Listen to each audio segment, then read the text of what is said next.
Hi, this is David Comfort from Democracy Action Network. Here's a mind-blowing fact.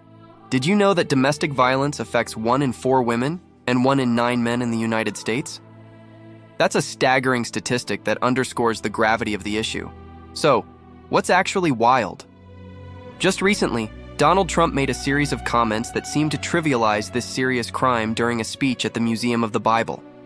He suggested that domestic disputes are just little fights, and questioned why they are labeled as crimes.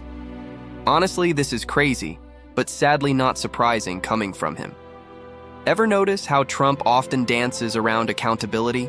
His remarks came while he was ostensibly discussing crime in Washington, D.C., which he absurdly claimed was virtually nothing. This is a classic example of deflection, flooding the city with the National Guard to mulch leaves while ignoring the pressing issues that constituents face.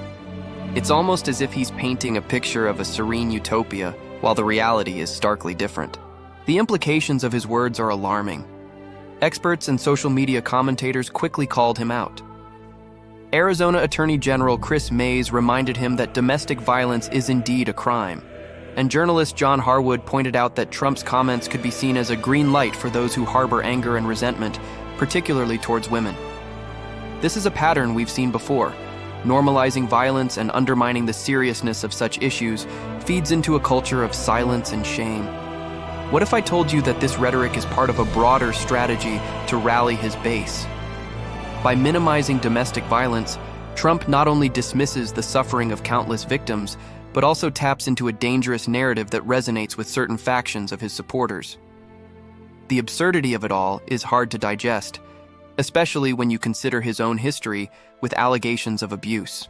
It's imperative that we analyze these statements not just as reckless comments from a public figure, but as part of a larger societal problem. The normalization of such attitudes can have dire consequences, perpetuating cycles of violence and silence. As we navigate these turbulent times, let's remember, big problems are puzzles worth understanding together. Let's advocate for a culture that respects and uplifts all individuals, recognizing that domestic violence is never trivial. Please like this video and subscribe to our channel. It would help out a lot. Peace.